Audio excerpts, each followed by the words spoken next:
The annual NBA on Christmas Day tradition continues this year with 5 of the best gifts anyone could ask for.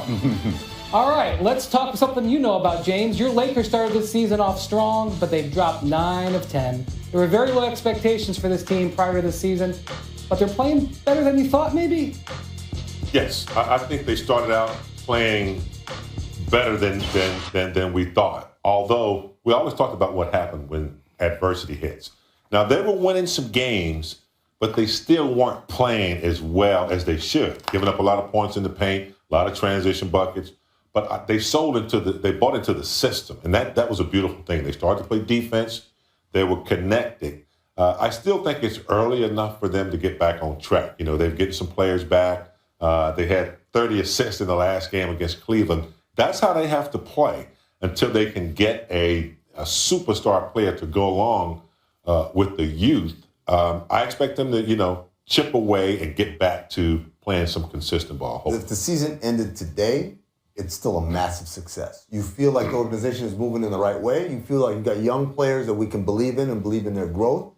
Like James said, now we just got to find out, is one of these guys going to be a star? If not, can we go out and get a star?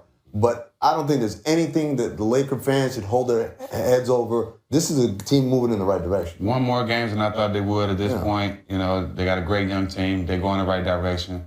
I'm pretty sure Ron getting them fired up and teaching them how to play hard every night, they're going in the right direction. All right, let's do a real quick make or miss here. First, look at this young Jazz fan on this dad. He leaves Cuban hanging. You like this kid snubbing Cuban? I do, but I also like the fact that the dad has finally made it to Utah. Congratulations. Cuban was embarrassed when he tried to pick him.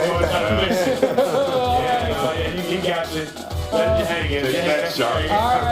next, Miss Hero Ball.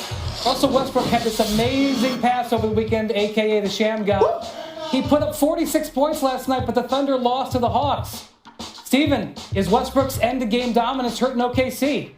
Definitely. If he don't play that well and that hard every night, they don't have a chance to even be in the game. He has to play that way. Keep doing what you're doing, Russ. Yeah, are you better off without him? No. So he's not hurting him. But that Sham got at full speed, though. All right, I'll tell you what sort of mood the NBA is during the holidays. They don't trust the fans anymore. That's right. Yesterday, the league announced it was stripping the fans of half their power in determining all-star starters. It's not going to be decided by the Electoral College. No, I'm just kidding. Well, kind of. The players will get 25% of the vote. The media will get 25%. For decades, the starters have been made some questionable decisions by those fans. But hey, that's your right. And the game is about the fans. But it seems in the social media era, you can't have nice things. We might as well just call this what it is, the Zaza Pachulia rule. Last year, a push by some folks with large social media followings almost got Zaza in as a starter. And he did get more votes than Draymond Green and Tim Duncan. Wyclef Jean got some of the blame. Credit, because he tweeted out a song asking fans to vote for a guy who averages 7 points a game for his career.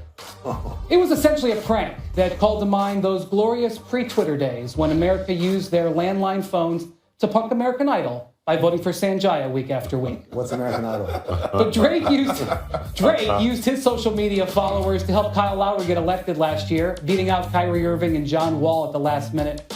And Justin Bieber has been exploiting the Belieber votes for years, leading to some backroom jockeying amongst players to get his support. So the NBA is calling a halt to this little thing and trying to take control back before something really embarrassing happens, like JaVale McGee getting voted in over Kawhi Leonard. Oh. I totally get it. There's contract bonuses and sometimes even Hall of Fame spots based on All-Star appearances. The NBA is trying to protect the integrity and involve players more. But I also feel like some of the innocence is dying here. Even if I think some of the recent All-Star games have been unwatchable, maybe Zaza would have actually played at least a little defense. Oh, come on, man. Not everyone likes this new idea, though. Kyrie Irving said yesterday he thinks the media portion of the vote should be thrown out.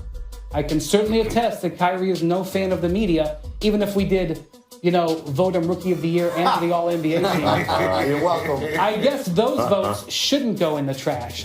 So, James, what do you think about this new system? The new system. Well, the old system was getting a little out of hand with the social That's what you call media. Zaza almost getting... Yeah. You got, people in China voting for, the popular players. I'm cool with with players and coaches choosing the players because they know best. You know, if you're playing against someone, you know, like I played against Bernard King, I know he was the truth, you know, and players who know that players play defense or do whatever.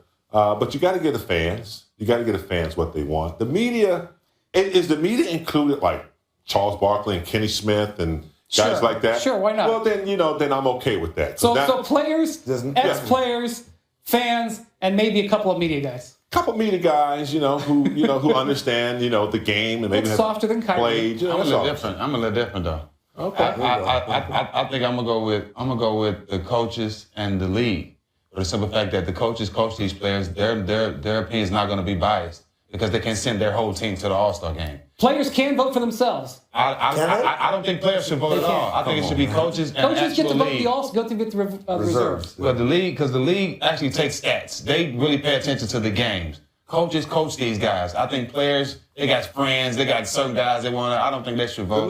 But the league is looking globally. They're looking for popularity. You might get an injured player from China that might get all the votes from. Yeah, I mean. But I agree with you. Coaches know. Mm-hmm. But what do you think about since you say it's no defense? What if you said they picked an all defensive team for the All-Star game and let them play? Come on, the last few years. First of all, Mike Bresnan is going to be so heartbroken when he hears that you think he doesn't have any say in this. No, look, this is the best. I didn't say any say, but he said a couple, and I agree with him. But I think this is the best system. If everyone got a little bit, so that way it's all checks and balances, right? Mm-hmm. You don't get players voting for their buddies.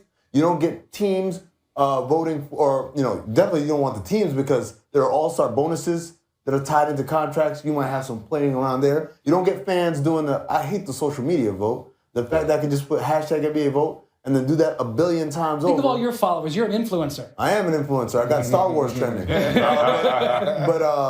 But it's silly, right? But this way we got someone to look out. Even the media, we're all biased too. Everyone has their biases. This way at least, when someone gets voted an All-Star, we know everybody thought they were an All-Star. Right. Everybody had their hand in. Everybody had their hand on it. Yeah, we won't shrug and scratch our head like, how do you get I predict we're still going to see some strange stuff. Moving on to Boogie Cousins, who has now been fined for his incident with a local columnist. Oh. Here's a still picture of the incident of Boogie cussing out a Sacramento Bee reporter, Andy Ferrillo, for his column on Cousins' recent involvement in an alleged assault in New York City. In a statement obtained by ESPN's The Undefeated, the team said, quote, "The Kings have a clear set of standards of conduct expected in our entire organization. As a result of negative interactions with certain members of the media that were not corrected after verbal warnings, we have decided to impose a substantial fine. If this behavior is repeated again, we will be forced to consider further discipline." Does Boogie deserve a substantial, by the way, substantial is $50,000 according to the Sacramento Bee. 1/3 of a game check. He makes $150K a game. Is this in line? I'm trying to figure out what would be unsubstantial at that point. Right? If that's substantial for him. You know what's funny, Brian? I wasn't as upset about this incident as I was the one that came prior to it. Look, as media people, we got the right to say and write what we are factually correct on, right? That's part of this business. You get critiqued. But the other part of that business is if I'm walking in that arena, those guys have the right to tell me what they think. And that's why I talk a lot of trash, but I go to games because we talked about this. If you got a problem with me, come tell me. Tell me to my face, right? That I don't have to like your reaction. You don't have to like what I wrote. But the incident before this, where he said, I'm not going to answer any questions until that guy over there is out of the room, that's different. Now you're manipulating the scenario. And I think that undermines this whole relationship where you're going to do your thing and I'm going to do my thing. Anytime you start setting rules, I think that's wrong. James, what do you think about how this went down? You have to submit to rules when you take a job, but you still have freedom of speech. Right. I got no problem. If someone says something, as long as you don't put your hands on me, I don't have a problem. Cousins has every right. I agree. He can't put anybody out of the room. But if you go at someone, have you seen corporate boardrooms on a daily basis? I mean, they go at it. It's no different. This is a business.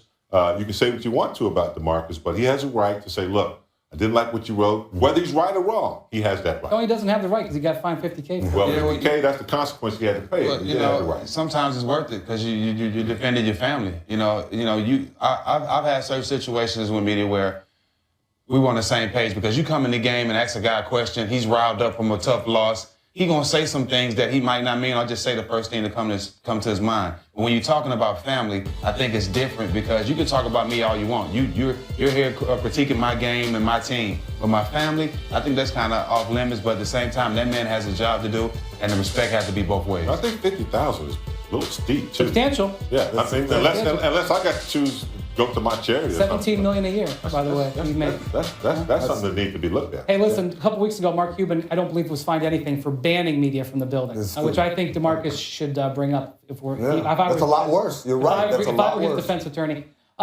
In routine arthroscopic surgery news, Blake Griffin is having surgery today to clean out his right knee and is expected to miss 3 to 6 weeks of time for the 20-8 Clippers. The team says it's routine.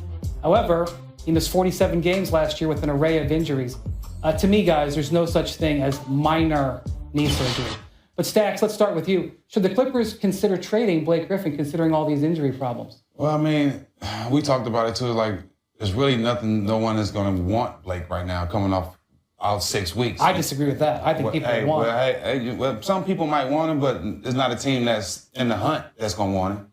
He's going to go to a team where he's not going to be happy, and that's going to be the situation. I think anytime you're out 6 weeks, it's more than a minor knee injury. 6 weeks is a long time for the NBA season. Losing rhythm, that's been Blake's thing the last couple of years. He gets hurt. He loses his rhythm. He comes back in and try to catch up with the team and gets hurt again. I think, they need to figure something out because it hasn't been working, and he's been injured almost every year. He's got a bunch of them. You go back and look at his history. He's been, ever since he was a rookie, he missed his rookie season with a left knee injury. This is his right knee. He's going to be a free agent. Yeah. And the investment level is going to be huge here. The Clippers have a big choice. Yeah, I think the reason why no one will trade for him is because he's going to be a free agent. Because no one's want to give up stuff knowing that he could leave at the end of the year. Right.